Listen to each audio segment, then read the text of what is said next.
빌립보서 4장입니다. 빌립보서 4장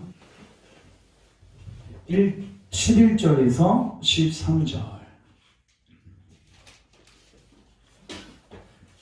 그리고 철력정은 205페이지고요. 빌립보서 4장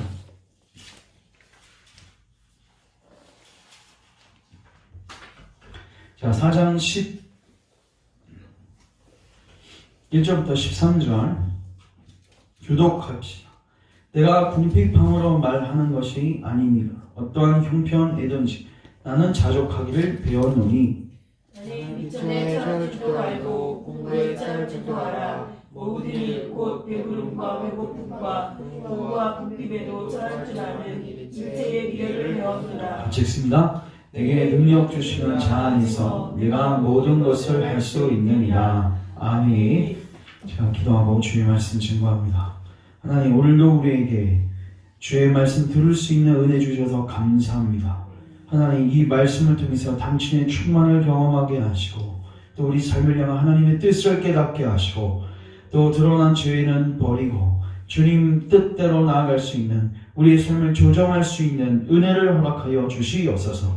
이 시간에 우리의 지식이 확장될 뿐만 아니라 우리의 마음이 뜨거워지고 주님을 향한 열정이 생겨나고 또 의지가 갱신되어져서 깊은 순종의 자리로 나아가는 은혜가 있게 하시고 또 오늘 이 말씀을 붙들고 기도하게 하셔서 정말로 아버지의 뜻대로 기도하는 가운데 하나님의 뜻이 이루어질 수 있도록 이 저녁 시간을 복되게 하여 주시옵소서. 예수님의 이름으로 기도하옵나이다. 아멘. 오늘은 빌립보서 4장 11절부터 13절 말씀 그리고 전례역정 26과 가지고 불만과 수치라는 제목을 가지고 하나님 말씀 살피도록 하겠습니다. 우리 26과 불만과 수치, 우리 위에 있는 보라색 부분 같이 먼저 한번 읽고 시작하겠습니다. 같이 읽습니다. 시작. 영혼의 구원을 위해 하나님께서 가장 먼저 하시는 일은 영혼이 죄인이라는 것과 죄의 결과로 심판을 받을 수밖에 없다는 사실을 깨닫게 하시는 것이라. 자, 우리가 지난 시간에 크리스천하고 성실히 대화하는 내용들을 살폈죠? 자, 우리 25가 마지막에 어떻게 끝나는지를 좀 보겠습니다. 성실은 크리스천이 경험하지 못했던 경험들을 했죠.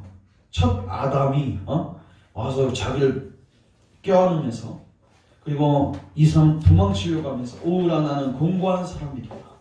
이 고백을 하는 이 어려운 과정들을 겪었죠. 또 성실은 성적인 유혹들, 맞죠? 젊었다고 제가 추정이 되어지는데 음료의 유혹도 있었고요.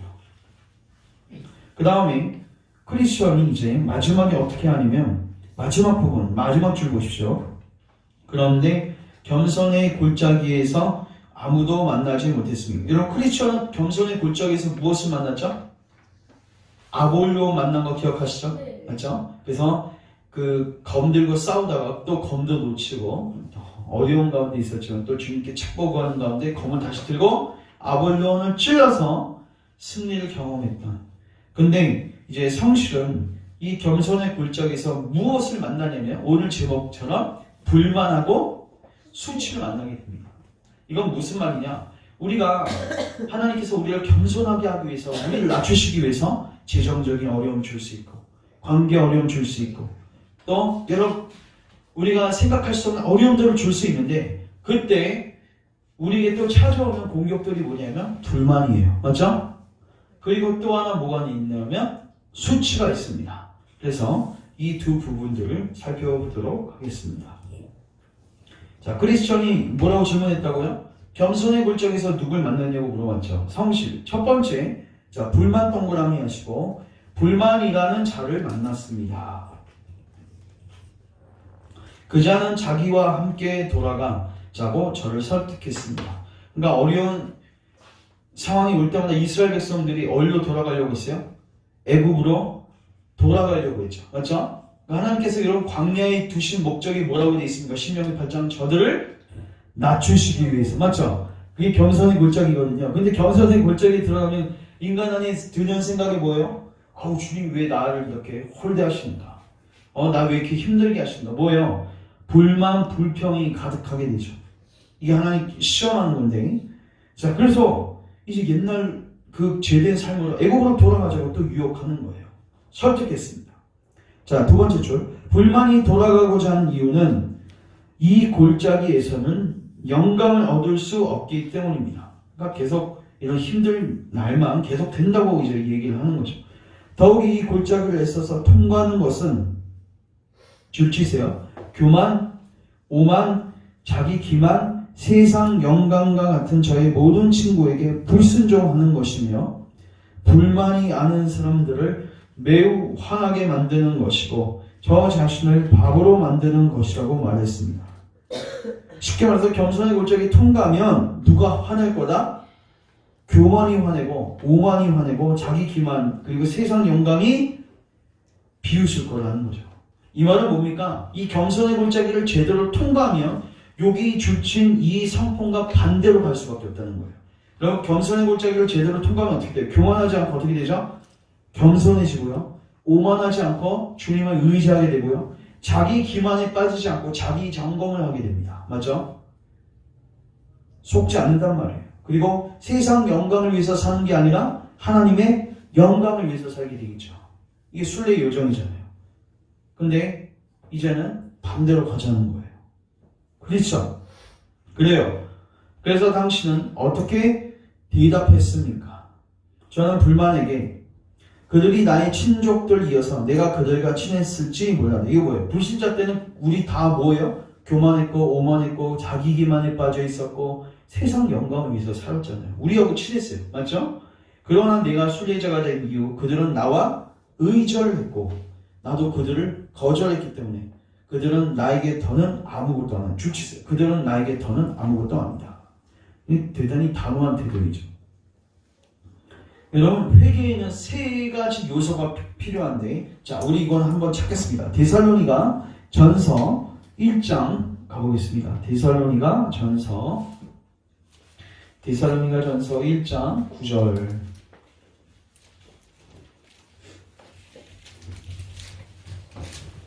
우리가 예수님을 믿고 그리고 참된 회개로 그리스도인이 됐을 때 자, 그 회개에는 세 가지가 포함되어 있어요. 1장 9절 보시면 같이 한번 읽겠습니다. 시작.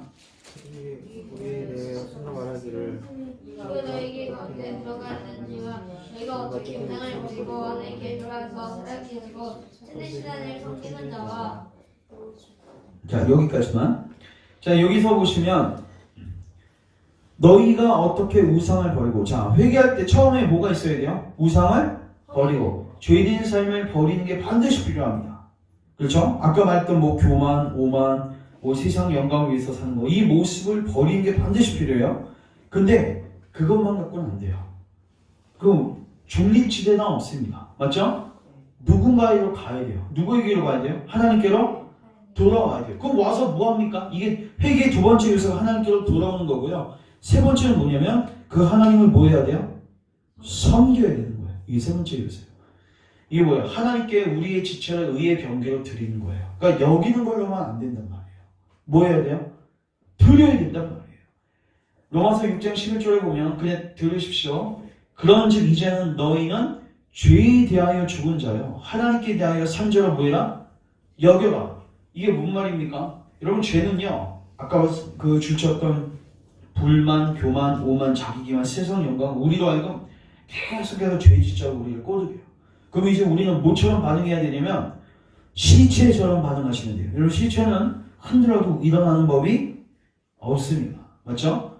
제가 우리를 유혹하면 마치 우리 이미 죽은 자처럼 거기에 반응하지 말고 근데 누구에게 대하여는 하나님께 대하여 하나님이 우리에게 말씀하시고 하나님이 우리에게 주신 사역에 대해서는 그냥 바로 예스하고 그냥 달려가는 거예요. 이게 뭐예요? 섬기는 삶이죠. 맞죠? 그러니까 중요한 건 죄에 대하여 죽는 것도 중요하지만 하나님께 대하여 살아있는 삶을 사는 게 대단히 중요합니다. 그래서 로마서 6장 11절 그 다음에 12, 13절에 뭐가 나와있냐면 이제는 너의 몸을 하나님께 의의 병기로 드리라. 옛날에는 뭐예요? 죄의 병기로 드렸죠? 이제 그거는 끊는 것만 중요한 게 아니라 우리의 몸을 뭐 해야 돼요? 의의 병기로 드려야 돼요. 자 보십시오. 그러니까 하나님께서 우리 마음 안에 너 기도해야 되는데 그러면 뭐 하는 거예요? 순종하는 거예요. 여러분 기도하십시오. 그리고 말씀을 보십시오. 그리고 공예배에 참여하십시오. 근데 중요한 건 참여하면 여러분 죄질 환경이 있어요? 없어요? 없어요. 죄질 확률이 현격하게 낮아지죠. 맞죠? 그러니까 우리가 성화의 삶을 살기 위해서는 죄된 자리를 떠나는 것도 중요한데 하나님께 돌아와서 하나님을 뭐 하는 거예요? 열심을 품고 섬기는 게 굉장히 중요해요. 그러니까 인간은 마음이 뭔가에 집중하지 않으면 또 딴 데로 가게 돼 있거든요. 맞죠? 그래서 이게 제가 말씀드리냐면 어떤 사람들은 이거를 그냥 부정적으로는 죄를 계속 버리는 거에만 혈안이 돼 있어서 그러면 계속 가만히 있으면 딴 생각이 나죠. 죄된 생각들이 나죠. 그러니까 어떻게 해야 돼요? 하나님께 찬양하고 또 하나님께 기도하고 또 성도들과의 교제를 나누고 여러분 이런 시간들을 늘려나가고 이런 시간들을 사용하게 되면요 우리가 죄된 삶으로 가지 않을 확률이 점점점 높아지는 거죠. 지금 제가 봤을 때 성실히 이 유혹을 단호하게 대처할 수 있었던 건 이런 회개의 3요소를 잘 실천하지 않았나 생각이 되어집니다. 자, 우리 2번 다음에 다시 한번 보겠습니다. 내가 순례자가 된 이유 그들은 나와 의절했고 나도 그들을 거절했기 때문에 그들은 나에게 더는 아무것도 아니다 라고 했습니다. 더욱이 저는 불만이 겸손의 골짜기에 대해서 잘못 알고 있다고 말해 주었습니다. 자, 줄 치세요. 겸손의 골짜기에 대해서 잘못 알고 있다. 뭘 잘못 알고 있는지 아십니까? 그 끝 결말을 잘못 알고 있어요. 이런 겸손의 골짜기 끝에 뭐가 있어요? 영광이죠. 만약에 반대편으로 가면 뭐예요? 멸망이죠. 자, 밑에 보십시오. 왜냐하면 겸손은 영광에 앞서고 뭐예요? 우리가 영광을 얻기 위해서 하나님께서 반드시 우리를 뭐하게 하세요? 겸손하게 만드신단 말이에요. 그래서 이런 광야 같은 어려움이 있는 거죠. 근데 우리를 교만하게 만드는 환경들은 다 뭘로 끝나요? 멸망으로 끝납니다. 그러니까 사실 우리의 삶이 너무 승승장구하고 뭐 브레이크가 없는 것 같으면 사실 두려워해야 돼요. 그리고 저는 솔직히 말해서 우리 주변에 있는 지체들이나 가족들이 그 신앙적인 각성이 없는데 너무 삶이 잘 풀리면요 제 안에 경계심이 생깁니다. 뭐 그렇다고 뭐 기도할 때 주님 쳐주시옵소서 뭐 이런 기도는 할 수 없지만 그래도 하나님께서 저는 예전에도 말씀드렸지만 고등학교 때 제가 만약에 대학교 때 하나님을 떠나면은 쳐달라고 뭐 이런 기도도 했었는데 이제 제가 가족들이나 지체들 놓고는 차마 그 기도는 못하겠고 왜냐면 진짜 치시면 무섭잖아요. 근데 치시지 않으면 징계하시지 않으면 이게 또 들어먹질 않으니까 그러니까 너무 승승장구하면 솔직히 저는 불안한 것 같아요. 그리고 오늘 고린도전서 새벽기도 때 11장에요. 성만찬에 대해서 저희가 살폈는데 오늘 새벽기도 때 나오지 않았지만 성만찬 때 그 몸을 분별하지 못하고 참여하는 지체들에게 하나님께서 징계하시는 내용들이 나와요. 거기 보면 어떤 사람은 병들고 어떤 사람은 약해지고 또 심지어 잠자는 자까지 있다. 이건 뭐 죽음으로써 하나님께서 징계하시는 그런 내용들을 보여주는데 중요한 거는 그렇게 징계하시는 이유가 뭐냐면 마지막 날의 심판을 받지 않게 하기 위해서입니다. 이게 기록이 되어 있어요. 그러니까 하나님께서는 우리를 영원한 길로 인도하시기 위해서 반드시 신자들에게 뭐예요? 고난과 징계를 허락하십니다. 그게 없으면 사생활로 분명히 히브리서에 기록이 되어 있죠. 그래서 우리 안에 분명히 이 고난의 행군 끝에 반드시 영광의 길이 있다. 이 알미 있어야 된다. 그래야지 우리가 애국으로 돌아가지 않을 수가 있는 것입니다. 그래서 불만은 왜 나오는 거예요? 무지에서 나오는 거예요. 이 줄친 내용은 몰라서 나오는 거예요. 잘못 알고 있어서. 자, 그래서 저는 불만이 가장 가치 있게 여기고 있는 것을 택하기보다는 맞죠? 차라리 가장 지혜로운 자들이 영광스럽게 여기고 있는 이 골짜기를 통과할 것이라고 말했습니다. 왜요? 하나님께서 우리를 겸손하게 하신다면 나중에는 주님이 때가 되시는 우리를 뭐 하시죠? 높이시죠. 베드로전서 5장 6절 들으십시오. 그러므로 하나님의 능하신 손 아래서 겸손하라. 때가 되면 너희를 높이시리라. 자, 그 다음 크리스천. 그 골짜기에서 다른 사람을 만나보지 못했습니까? 자, 위에 불만 아까 동그라미 쳤는데 거기다 1번 쓰시고 1번.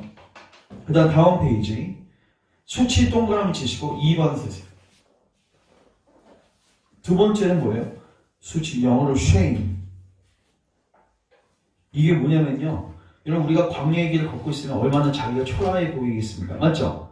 근데 자기가 초라한 것뿐만 아니라 야 주변 사람들이 나를 어떻게 볼까 수치를 느끼게 돼요. 그래서 어떻게 되냐면 복음을 부끄럽게 여기게 됩니다.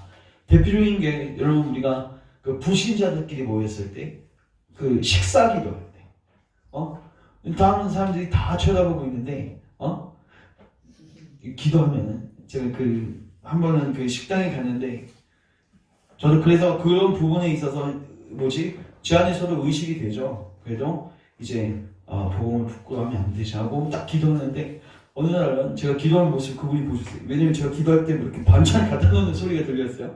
근데 보니까 그분이 교회를 다니셔서 반찬을 더 많이 주시는 거예요. 그래서 그 다음부터는 막 밥도 그냥 리필 계속 해주시고. 근데 우리가 사실 이 기도만 보더라도 사람들 의식 많이 하죠. 맞죠? 왜요? 이게 수치스럽다고 여깁니다. 근데 이것도 시험입니다. 맞죠? 우리 그 교회를 다니면요. 그러니까 이따 나오겠지만 뭐 때문에 부끄럽냐면 교회 다니면 다 눈물 콧물 흘리잖아요. 그게 부끄러워 보이는 거야. 여러분 만약에 우리가 그 밖에 나서 외부인들이 있는 데서 여러분 열렬하게 기도한다고 생각해 보십시오. 사탄이 우리를 어떻게 유혹할까요? 야, 너 그렇게 기도해봐. 사람들이 너 미친놈처럼 취급할까? 야, 누가 이 시대에 그렇게 기도해? 점잖해야지. 지식인은 교양은 그렇게 하면 안 돼. 사람들이 너를 어떻게 볼지 너 생각해. 너 그렇게 기도했다 너 수치당해. 이게 뭐예요? 계속해서 사탄이 우리에게 이 어려운 시기를 또 우리의 부끄러운 모습들을 잘못되게 인식하게 만드는 거죠. 맞죠? 그래서 그 시험에 대해서 지금 이야기하고 있는 것입니다. 자, 성식. 수치라는 잘 만났습니다. 자, 보십시오. 그지 않은 저의 순례길에서 만난 모든 사람 중에서 가장 잘못된 이름을 가진 자였습니다. 다른 사람들은 논쟁을 조금 한 후에 마음을 돌이키지만 뻔뻔한 얼굴을 하고 있는 수치는 결코 그렇지 않았습니다. 왜요? 그자가 당신에게 무엇이라 말하던가요? 말도 마세요. 줄치세요. 그자는 종교 자체에 대하여 반대했습니다. 여러분 불만이 나는 것을 종교를 반대하진 않았죠. 다만 종교가 주는 그 고된 행군이 힘든 거죠. 맞죠? 그래서 옛날로 돌아가자. 근데 이거는요. 네가 하고 있는 신앙생활 자체가 부끄럽다고 얘기하는 거예요. 결과와 상관없이. 자, 그자는 사람이 줄치세요. 종교를 갖는다는 것은 한심하고 천하고 비열한 일이라고 말했습니다.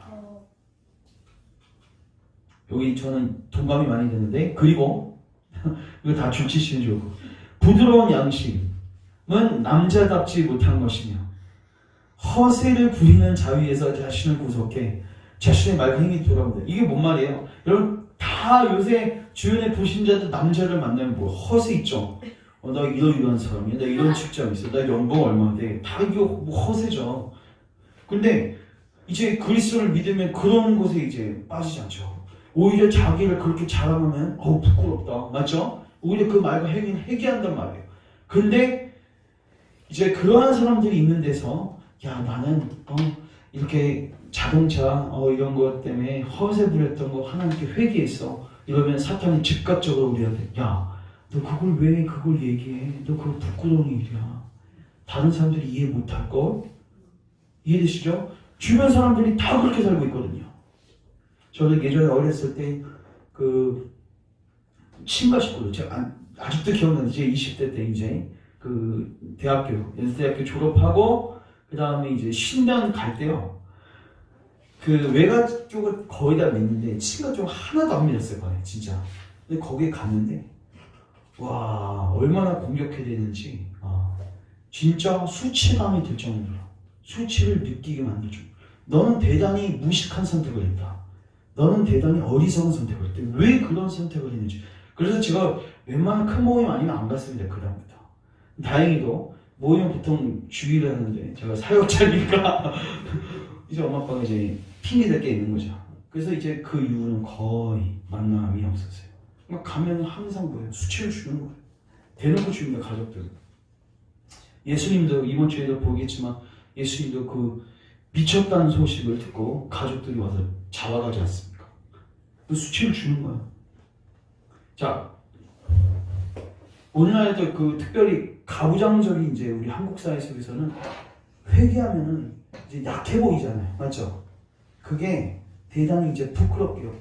그래서 여러분 남자들이 그 가장들이 그리고 특별히 막 허세를 부리고 되게 끔찍하게 보였던 사람이 회개하는 게 굉장히 힘든데 그 이유 중에 하나가 뭐냐면 다른 사람들의 인식이에요. 특별히 누구의 인식이냐면 아내, 가족들이 나를 어떻게 생각할까? 일평생 20년, 30년 동안 나의 강한 모습만 보고 산 저들에게 나의 눈물 흘리는 모습을 보이기가 싫을 것 같습니다, 여러분. 대단히 어렵습니다. 이게 사탄이 쓰는 전략 중에 하나예요. 그리고 부드러운 양심은 남자답지 못하며 허세를 부리는 자위에서 자신을 구속해 자신의 말과 행위를 돌아온다면 이 시대에 용감한 정신을 가진 자들에게서 조롱을 받을 것이라고 말했습니다. 자, 그냥 반대하기를 권세 있는 자나, 자, 이게 첫 번째 반대거리예요. 맞죠? 두 번째, 자, 또 수치는 어떻게 공격하냐면 권세 있는 자나 부자 혹은 지혜로운 자들 중에서 내 의견에 동의하는 자가 거의 없다는 거예요. 이게 뭐예요? 교회 안에는 어떤 자들이 많아요? 여러분 고린도전서 거기 그 영계 구절이 있죠? 1장 26절 찾지 마시고 하나님께서 너희들을 부르신 그 부르심을 보라 하면서 너희들 중에 문벌 좋은 자가 별로 없고 부자도 별로 없고 하나님께서 가난하고 약하고 지혜 없는 자들을 부르셨다. 물론 다 그런 자들만 부르신 게 아닙니다. 그러나 그 부르심을 잘 보면요, 하나님께서 그런 자들을 굉장히 많이 부르세요. 근데 그렇게 하신 이유가 뭡니까? 지혜 있는 자들, 문 벌리는 자들, 가졌다고 생각하는 자들을 부끄럽게 하시기 위해서. 그러니까 또 그들이 이제 교회를 갖고 공격하는 게 뭡니까? 우리를 갖고 공격하는 거? 야, 예수 믿는데 그게 그 모양 그 꼴이 뭐냐? 여러분 예수님 믿으면요, 우리 재정도 욕심 없겠죠, 맞죠? 그 돈도 열심히 뭐 벌지 않고 하나님 나라를 위해서 사용할 거 아니에요. 근데 그 불신자 가족들과 친구들이 와서 집들이 하는데 집도 막 친구들 50평 막 70평 좋은 집에서 사는데 이 사람 지금 한 10평 몇 평밖에 안 되고 막 가구도 허름허름한 거 사면 이제 사람들이 와서 뭐 하겠습니까? 아유, 야, 예수 믿으면 다 이렇게 되는 거냐? 그러니까 여러분 그때 우리가 그 사람들을 집에 초대하기가 어렵겠죠? 네. 바로 그게 유혹받는 거예요. 당연하게 초대하십시오. 그러면 아마 불성에서라도 뭐 슈퍼타임인가 뭐 퐁퐁이라도 사줄 수 있겠죠. 아무튼 이러한 수치, 나의 예수님을 위해서 포기한 이 부분에 대해서 부끄럽게 여길 수도 있다는 거예요. 그들 중 어느 누구도 하지 않을 것이며 무엇을 얻을 수 있을지 확실히 모르면서 자신이 좋아하는 것을 기꺼이 버리고 모든 것을 잃어버리는 모험을 하는 바보가 되라고 설득당하지 않을 것이기 때문입니다. 누가요? 부자들이요. 지혜로운 자. 그러니까 니네 교회 안에는 믿는 자들은 아유 형편없다는 거예요. 사는 모습들을 보면. 이해는 되죠? 네. 이해는 됩니다. 자, 그 다음 세 번째. 이것도 연결되어 있는데 더욱이 그는 대부분의 순례자들은 천하고 낮은 신분이다. 그들은 자신이 사는 시대에 이것도 줄치세요. 자연과학에 대한 이해가 부족하고 무지한 자, 무식하다. 저 이거 확실히 느꼈는데 제가 이것도 또 동일한 예인데 제가 그 신당 들어갔을 때 그 친척들 만나면요, 특별히 그 삼촌이 계시는데 삼촌은 저희 아버지 세대 중에서는 유일하게 인하 공대를 나오셨고 대우에서 어린 거 차 그걸로 이제 근무를 하시고 그리고 저 대학교 입학했을 때도 막 조언도 많이 해주셨고 이제 공대 쪽이고 이공계 쪽이니까. 근데 제가 이제 신당 딱 간다고 하니까 진짜 무식하게 보는 거죠. 이거 너 어떻게 이런 선택을 할 수 있냐? 이해를 못 하시더라고. 그래서 제가 대화가 안 통했어요. 대화가. 네. 근데 꽉 막혀 있습니다. 근데 어떻게 보여? 되게 자연과학과 이런 세상 이치에 대해서 무식한 놈 이렇게 판단을 하세요. 그러면 우리는 어떻게 위축되죠? 수치감이 되죠. 그래서 이걸 숨기게 되죠. 그때 어떻게 해야 돼요? 야, 더 강력하게 얘기해야 되는데 이제 이런 시험들에 대해서 얘기하고 있는 거예요. 우리 많이 경험할 거예요. 자, 무지한 자들이라고 하면서 반대했습니다. 그 다음 아무튼 그는 내가 여기서 말하지 못할 정도로 많은 것에 대하여 말인데 우리 좀 더 매겨가면서 할게요. 아까 거기 맨 위에 그 종교를 갖는 것을 그 부드러운 양심 그쪽 있죠? 거기다 1번 동그라미 쓰시고 그 카운터로 행하인지 이런들이 나중에 보시기 편할 것 같고 그 다음에 권세 있는 자나 부자 혹은 지혜로운 자들 중에 내 의견에 동의하는 자가 거의 없으면 2번 쓰시고 그 다음에 3번은 거기 자연강에 대한 이해가 부족하고 무지한 자들 이거 3번 이런 식으로 이제 수치감을 주는 거죠. 그리고 4번은 뭐냐 그 5번 다음에 그려보십시오. 아무튼 그는 내가 여기서 말하지 못할 정도로 많은 것에 대하여 말을 했는데 여기다 4번 카운터 매기세요. 설교를 들으면서 흐느껴 울고 애통하는 것과 집으로 들어와서 한숨 쉬고 기도하는 것은 수치스러운 일이라고 했어요. 이건 저도 이제 경험한 적이 있는데 집에서 예를 들어서 혼자서 통곡하면서 막 기도할 수 있잖아요. 맞죠? 근데 이제 뭐 삑삑삑삑삑 이렇게 번호가 울거나 뭐 부모님이 들어오신 게 아니라 막 할머니 할아버지 소리 들리거나 가족들 다 들어오면은 그때 기도 어떻게 합니까? 조용히 하죠. 맞죠? 거기에서 이제 크게 했다가 쟤는 뭐 하는 거냐 무슨 놈이냐 막 별얘기 다 하겠죠. 그런 유혹들이 참 많죠. 그런 거 보면 우리 참 연약한 것 같아요. 자, 그 다음 작은 잘못에도 이웃에게 이것도 좋지세요. 5번째 작은 잘못에서 이웃에게 용서를 구하는 것과 여러분 이거 한번 경험해 보셨습니까? 네. 저는 이거 최근에 올해인가 작년에 경험했는데 이거 제가 이사할 때 경험했어요. 이사했는데 제가 그 집에 행거가 있었어요. 옷 행거가 있어서 이제 그걸 저는 이제 이사짐 센터 안 부르고 제가 다 제 차에다 옮기는데 아빠 자고 해서 제 차에다 행거 같은 경우는 제가 실을 수 있으니까 제가 이렇게 막 이따만하게 이렇게 다 분해해가지고 이렇게 들고 내려왔어요. 이제 차에 실어야 되는데 행거에 쇠 부분 있잖아요. 근데 이렇게 싣고 있는데 그게 옆에 있는 차에 다 버렸어요. 근데 그 차가 뭐냐면은 탑차입니다. 아주 후저분하고 아주 더럽고 아주 찌그러진 차이고 전혀 티도 안 나고 제가 봤을 때 뭐 차가 박은 것도 아니고 그냥 사람이 이렇게 싫다고 이렇게 살짝 단 건데 그 다음에 계속해서 제 양심이 이게 거리낌이 생겼어요. 그래서 제가 번호를 딱 적었다가 그 다음날인가 제가 전화를 했는데 사장님 제가 거기 어디인데 주차했는데 그 행보 옮기다가 이렇게 닿았다고 제가 확인해 찌그러진 것도 모르겠거든요. 하도 찌그러진 게 많아서 이게 나 때문에 찌그러진 것도 모르겠어요. 그랬더니 그분이 마치 그런 걸로 전화를 하냐? 뭐 이런 식으로 그러세요? 그냥 이따 한번 가서 보자고 그냥 끝나고 이제 더 이상 연락이 없더라고요. 그러니까 저도 이거를 왜 얘기하기가 힘드냐면 내가 이렇게 이웃에게 용서를 구하거나 이런 행동을 취하면 저 사람이 굉장히 결정이 심하거나 좀 또라이 아니야, 저 이상한 놈 아니야 이렇게 생각할 수도 있다는 초치감이 될 수도 있죠. 맞죠?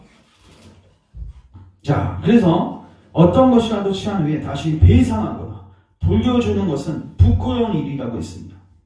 자, 이거 우리 디모데전서 1장 19절.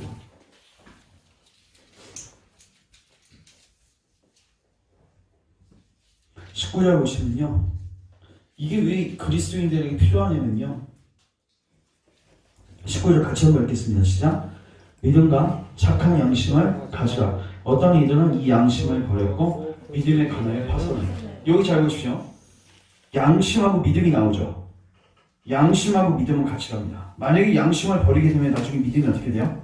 파손됩니다. 이거 우리가 지금 새벽기도 때도 다루고 있는데 이게 뭐냐면 제가 이런 거예요. 제가 양심을 거리키는 일을 계속 하잖아요. 그럼 결국 내 믿음이 파손돼요. 그러니까 네 안에 깨끗한 착한 양심을 가지라. 이 권면이 뭐냐면 하나님이 네 안에 양심을 주셔서 그 소원함을 주시면요. 그걸 거부하지 말고 뭐 하라는 거예요? 순종하라는 거예요. 그게 사람들이 비웃어도 혹은 뭐 사람들이 너를 업신여기고 그래도 이거를 얘기하거나 뭐 배상하거나 풀라는 거예요. 그렇지 않으면 네가 어떻게 된다? 믿음이 파손됩니다. 3장 9절도 보십시오. 똑같은 내용이 나오죠. 자, 이거는 이제 감독과 집사의 자격. 감독과 집사는 어떤 자여야 돼요? 깨끗한 양심의 믿음의 비밀을 가진 자예요. 여기서 양심, 믿음이 나오죠. 그래서 그리스도인들은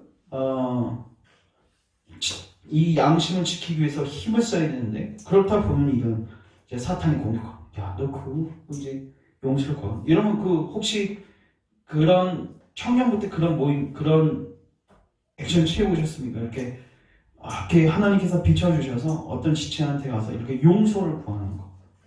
용서를 구한 적 있으세요? 오늘날 용서를 구하는 거 거의 없죠. 다 개인주의적이고 다 자기 욕심에 빠져서 사니까. 근데 그런 게 팽배한 사회 속에서는요, 먼저 가서 용서하면요, 당연히 착한 일 한 거잖아요. 바른 일 한 건데도 자기가 죄인 같고 부끄러워요. 이상하게 볼 것 같아서. 근데 막상 하고 나면 되게 자유해요. 근데 하기까지 사탄이 계속해서 우리에게 수치감을 주는 거죠. 너 그거 하면 너 부끄럽지 않냐? 누가 그렇게 결벽증 같이 그렇게 행동하냐? 이런 식으로. 이게 5번째. 다음 3번째죠. 또한 더 멋진 말을 사용하긴 했지만 수치는 종교가 사람을 이상하게 만든다고 했는데 어떻게 이상하게 만들까요? 자, 조그만 악행이라도 자신의 탓으로 돌리고, 줄 치세요. 조그만 악행이라도 자신의 탓으로 돌리고 같음의 믿음의 형제라고 해서 천한 사람들을 존경하니. 자, 여기 6번. 이게 뭐예요? 사람을 차별 안 해. 외모로 보지 않아요. 여러분, 오늘날 저는 이거 교회 안에서도 많이 봤는데요. 여러분, 저 예전에 그 큰 교회 다녔을 때요, 교회 안에 좀 약간 정신적으로 이상한 얘기가 있어요. 그 지체하고 제가 수련 때 같은 조가 있었는데, 아직도 기억나는데, 어디 강화 성산 예수마을이라고 해서 엄청 큰 데가 있는데, 이렇게 아주 이렇게 돔처럼 이렇게 돼 있습니다. 그래서 한 몇백 명 수용할 수 있는 장소인데, 한 번은 그 조가 한 4-5명으로 이렇게 구성이 되어졌는데, 그 조끼 한두 명씩 짝을 지어가지고 2명씩 묶어서 나누고 같이 기도하는 시간을 갖도록 계세요. 그 공동체 목사님께서. 그래서 이제 저녁에 불 다 꺼주고, 또 혹은 뭐 중간에 오후에 불 꺼주고, 이렇게 각자 이렇게 조용하게 기도하는데, 얘하고 기도하는데, 얘가 이제 좀 정신이 이상하니까, 훈이 형, 저한테, 우리 주여 삼창하고 기도할까 그러는 거예요, 얘가. 다들 다 조용하게 주변에서 나눔하고 있고, 다 조용하게 기도하고 있는데, 저한테 주여 삼창하고 기도하자는 거예요. 근데 이 친구가 어떤 친구냐면, 카코스톡에다가 막 욕도 올리고, 그때 집사님 저한테 전화 오셨었죠? 그 형제예요. 근데 아무튼 그 형제인데 저는 아직도 기억이 나는데, 자, 교회 안에 그런 형제들이나 또 여러 연약한 지체들이 있거든요. 근데 그런 사람들한테 안 가는 지체들을 봤어요. 근데 안 가는 이유가 뭔지 아십니까? 내가 저기에 가면 나는 부끄러움 당한다고 생각해요. 저 사람은 똑같은 취급당한다고 생각해요. 수치당한다고 생각해요. 여러분들 예수님 보십시오. 전혀 신경 안 씁니다. 맞죠? 거지 같은 사람들한테 맨날 쫓아가시고, 맞죠? 연약한 자들 쫓아가시고, 그 당시에 돌 맞아 죽을 사람들 쫓아가시고. 이게 뭐예요? 하나님의 시선만 보고 사역하셨던 거예요. 이게 굉장히 그리스도인 안에서 필요한 덕목이다. 크리스천. 그래서 당신은 그에게 뭐라고 말했습니까? 처음에 저는 무엇을 말해야 할지 몰랐습니다. 그가 저를 곤란하게 만들었습니다. 그래서 저의 얼굴은 벌개졌습니다. 술 취하는 자는 더욱 압박해 거의 나를 격퇴시키려 했습니다. 이게 뭔 말인지 아세요? 이건 하나 찾겠어요. 마가복음 8장. 아마 수치가 아마 여러분들에게, 왜냐면 오늘날 우리 한국 문화가 체면 문화거든요. 네, 그래서 이게 우리에게 참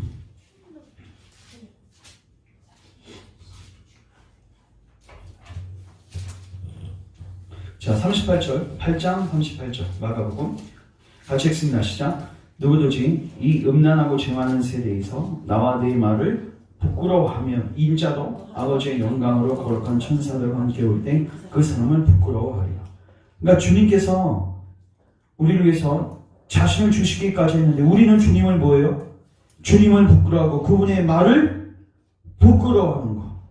이게 사탄이 쓰는 전략입니다. 그래서 우리를 공격하고 우리를 격퇴시키려는 거죠. 구원에서 떨어지게 만들고, 결국 이렇게 가다 보면 어떻게 돼요? 나중에 예수님 자체를 부인하게 되는. 자, 9번 다음 보겠습니다. 이제 좀 빨리 볼게요. 그러나 마침내 저는 사람 중에 높임을 받는 것은 하나님 앞에 미움을 받는 것이라는 말씀을 생각하기 시작했습니다. 또한 이 수치라는 자가 사람에 대해서 이야기했지, 하나님과 하나님의 말씀에 대해서는 아무것도 말하지 않는 것을 알게 되었습니다. 이게 뭔 말인지 아세요? 수치는 항상 우리가 알고 누구의 시선을 의식하게 해요? 사람의 시선. 우리가 하나님께 받게 될 칭찬과 하나님의 은혜에 대해서는 얘기하지 않아요. 너 그렇게 하면 너 사람들에게 부끄러움 당하는데 사람들이 너 어떻게 보겠어? 사울왕도 그랬죠? 맞죠? 다윗하고 달리죠. 다윗은 여러분 나단이 충고했을 때 아주 울면서 회개하지 않습니까? 신하들이 보든 말든 언약궤가 입궁했을 때 어떻게 합니까? 옷이 벗겨지는지도 모르고 찬양하지 않았습니까? 사람에 대한 인식이 없었던 거예요. 하늘만 바라보는 거. 이게 굉장히 우리에게 필요한 자세이냐. 자, 10번 다음에 더욱이 저는 이게 더 줄치세요. 이게 이 수치를 극복할 수 있는 방법입니다. 첫 번째 방법은 뭐예요? 하나님 의식하면서 사는 거고 코랑대의 자세로. 두 번째는 최후의 나라의 죽음하고 생명으로 결정되는 것이 이 세상의 뭐가 아니라 허세에 의해서가 아니라 가장 높으신 자의 법과 지혜에 의한 것임을 생각했습니다. 그때를 생각하라는 거예요. 마지막 때. 따라서 저는 하나님께서 말씀하신 것이 최고라고 생각했습니다. 비록 이 세상의 모든 사람이 반대해도 하나님의 말씀은 정말 최고입니다. 보세요. 하나님께서는 자신의 종교를 사랑하시고 부드러운 양심을 좋아하시며 하나님 나라를 위해 스스로 바보가 되는 자를 가장 지혜로운 자라고 여겨주시죠. 하나님을 사랑하는 가난한 사람들은 이 세상에서 하나님을 미워하는 큰 부자들보다 부유합니다. 그래서 저는 저의 구원의 원수인 수치에게 이렇게 외쳤습니다. 줄치세요. 수치야, 물러오라. 내 주권자이신 주님을 대항하고 너를 받아들일 것 같으냐. 만약 그렇게 한다면 주께서 다시 오실 때 내가 어떻게 그분을 바라볼 수 있겠느냐. 내가 지금 주님의 길과 종도를 부끄러워한다면 어떻게 내가 그분의 축복을 기대할 수 있겠느냐라고 소리쳤습니다. 여러분 그 사도 요한의 제자 중에요. 폴리캅이라는 사람이 있어요. 폴리캅이 그 초대교회사에 나오는 순교자 중에 아마 그 서문학교 아시죠? 서문학교에 그 핍박받는 교회 아시죠? 요한계시록에 나오는 그 교회 수장이었습니다. 그래서 그 서문학교에 막 핍박받는 막 그런 환경들을 얘기하지 않습니까? 서문학교 화형당해서 죽었습니다. 마지막 80 몇 세 때 죽었는데 그에게 예수님 부인하고 하라고 했을 때 그가 이렇게 고백합니다. 예수님이 80년 생애 동안 나를 한 번도 부인하지 않으시고 나를 인정해 주셨는데 내가 어떻게 그분을 부인할 수 있겠습니까? 그분을 인정하지 않을 수 있겠습니까? 예수님이 우리를 위해서 받으신 수치, 예수님이 받으신 그 어려움들을 묵상하십시오. 그러면 충분히 이걸 극복할 수 있어요. 그러니까 우리가 주님을 사랑하면 극복할 수 있다는 거예요. 예를 들어서 우리 자녀들이 만약에 미친 짓을 하고 막 예수 막 똥뚜껑에 들어가서 온몸에 다 똥을 뒤집어 쓰고 막 그래서 사람들이 다 손가락질을 하고 해도 그거 어떻게 되겠습니까? 부모가 어떻게 해요? 쟤 안아줬다가는 쟤 씻어줬다가는 저런 자식 뒀다가 얼마나 부끄러움을 당할까고 도망가겠습니까? 아니죠. 예. 그러니까 예수님께서 우리를 어떻게 대하시는지를 묵상하는 게 중요하다. 자, 두 번째 주. 그러나 정말로 수치라는 자는 뻔뻔한 악인이었습니다. 제가 악착같이 그를 뿌리치려고 했으나 저를 떠나지 않고 계속 저에게다 줄치세요. 종교의 여러 가지 약점을 속삭였습니다. 이게 뭐죠? 이게 결국 교회 안에 위선자 때문에 생긴 거예요. 진정 하나님 백성들은 이런 일을 잘 드러내지 않지만 교회 안에 위선자가 있으니까 막과 소금을 잃은 자들이 있으니까 주변에 욕을 먹게 되는 거예요. 그러면 여러분 주변에서 교회 보고 뭐합니까? 욕하잖아요. 맞죠? 개덕교라고. 그러면 그런 사람들 앞에 가면 이런 그리스도인인 거 숨기잖아요. 맞죠? 왜 수치스럽잖아요. 그러니까 이렇게 또 공격하는 거예요. 그러나 마침내 저는 이 같은 수작들이 헛된 수고라고 그에게 말했습니다. 그가 경멸하는 것들은 저에게 가장 영광스러운 것이기 때문입니다. 결국 저는 이 같은 존재를 뿌리쳤고 그리고 그를 떨쳐냈을 때 노래했습니다. 자, 뭐라고 노래했죠? 우리 같이 읽습니다. 시작. 하늘의 부르심에 순종하는 사람들이 만나는 시험들이 다양하고 많구나. 육신을 즐겁게 하는 시험들이 오고 또 새롭게 오니 지금 혹은 다른 때에 시험들에 사로잡혀 굴복되어 던져지는구나. 순례자들이여 우리 모두 부단히 경계하고 대장군처럼 시험들을 물리치세. 우리가 시험을 경계하지 않으면 우리가 잡혀 먹습니다. 마귀는 대적해야 돼요. 여러분 그거 아세요? 마귀가 우리를 처음에는 집요하게 공격했다가 이게 안 된다고 하면 포기합니다. 마귀도. 그런데 한 번 했는데 두 번 했는데 통해요. 그 다음에 또 와서 또 집요하게 해요. 너무 이 사람의 약점을 잘 알고 있어요. 그래서 여러분 마귀가 오면 아주 적극적으로 대적해야 합니다. 이제 크리스천 용감하게 물리쳤다니 기쁩니다. 당신이 말한 것처럼 그 자는 무엇보다도 나쁜 이름을 갖고 있다고 생각합니다. 그는 뻔뻔한 자입니다. 왜냐하면 그가 길에서 우리를 따라왔고 모든 사람 앞에서 우리를 부끄럽게 하려고 시도했고 우리가 선한 것을 부끄럽게 생각하도록 만들었기 때문입니다. 만약 그 자신이 철면피가 아니었다면 그러한 시도를 결코 하지 못했을 것입니다. 자, 우리는 계속 그를 대적해야 합니다. 왜냐하면 그가 아무리 배짱이 있다 할지라도 바보들만 선동할 뿐이요 그밖에 아무도 속일 수 없기 때문입니다. 솔로몬 왕은 지혜로운 자는 영광을 기업으로 바꾸니와 미련한 자의 영달함은 수치가 되느니라고 했습니다. 저는 이 부분 지금 묵상하면서 그리스도인들은 밖에서는 수치를 당하지만 교우들끼리 뭐 할 수 있어요? 서로 위로해주고 격려해줄 수 있어요. 맞죠? 똑같이 이걸 받으니까. 성실. 저는 우리 모두가 수치에 대응할 수 있도록 반드시 하나님께 도움을 구해야 한다고 생각합니다. 하나님께서는 우리가 이 땅에서 진리에 대해 용감하게 되길 원하고 계십니다. 줄치세요. 진리에 대해서 용감하게 되길 원하십니다. 옳은 말씀입니다. 그러나 이제 다른 주제입니다. 그러나 그 골짜기에서 또 다른 사람을 만나보지 못했습니까? 아니요. 저는 햇빛이 있는 가운데 나머지 길과 사망의 음침한 골짜기를 통과했기 때문에 만나지 못했습니다. 자, 그러면서 이제 크리스천 얘기를 하는데 짧게 이야기해요. 당신에게 다행한 일이었습니다. 제가 친하건데 저의 경우는 전혀 달랐습니다. 저는 골짜기에 들어서면서부터 오랫동안 마귀 아볼론과 무시무시한 전투를 벌였습니다. 저는 정말 마귀가 저를 죽일 것이라고 생각했습니다. 특별히 그가 나를 쓰러뜨리고 짓밟을 때 마치 산산조각 나는 것 같았습니다. 그가 나를 던졌을 때 저의 손에서 검이 떨어져 나갔고 그는 나를 확실히 죽이겠다고 말했습니다. 그러나 저는 하나님께 울부짖었고 주님은 저의 기도를 들으시고 모든 어려움에서 구원해 주셨습니다.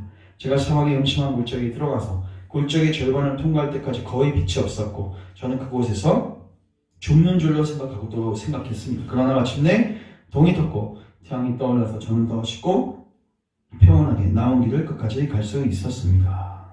자, 정리하고 적용하면 뭐예요? 크리스천도 그렇고 성실도 그렇고 유혹과 또 사탄이 쓰는 전략들이 굉장히 다양하죠?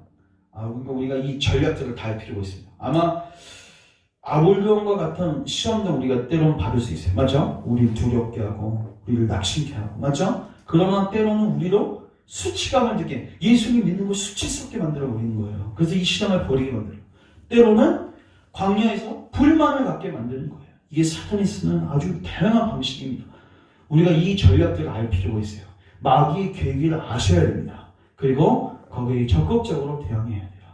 그래야지 우리가 승리할 수 있습니다. 그래서 특별히 저는 오늘 특별히 이 수치가 우리를 어떻게 공격하는지 우리가 혹시 복음을 부끄러워하지는 않았는지 내 체면 때문에 여러분들도 체면이 다 있으시죠? 저도 이제 체면에 익숙한 사람이라서 그런 점이 약했었는데 하나님께서 이걸 극복하게 하십니다. 극복하기 위해서 자 이것만 기억합시다. 따라서 하나님 코람되기 자세로 생활해라.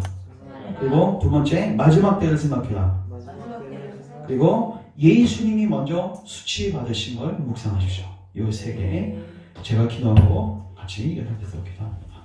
하나님 또 오늘 저희가 불만과 수치라는 주제를 가지고 말씀 살폈는데 주님 우리가 이 순례의 여정에서 불만에 빠지지 않도록 또 수치감을 느끼지 않도록 은혜를 베풀어 주셔서 이 복음을 자랑스럽게 여기고 정말 복음은 구원을 주시는 하나님의 능력임을 우리가 믿음으로 고백하며 당당하게 바울처럼 증거할 수 있는 우리 모두가 되게 하여 주시옵소서.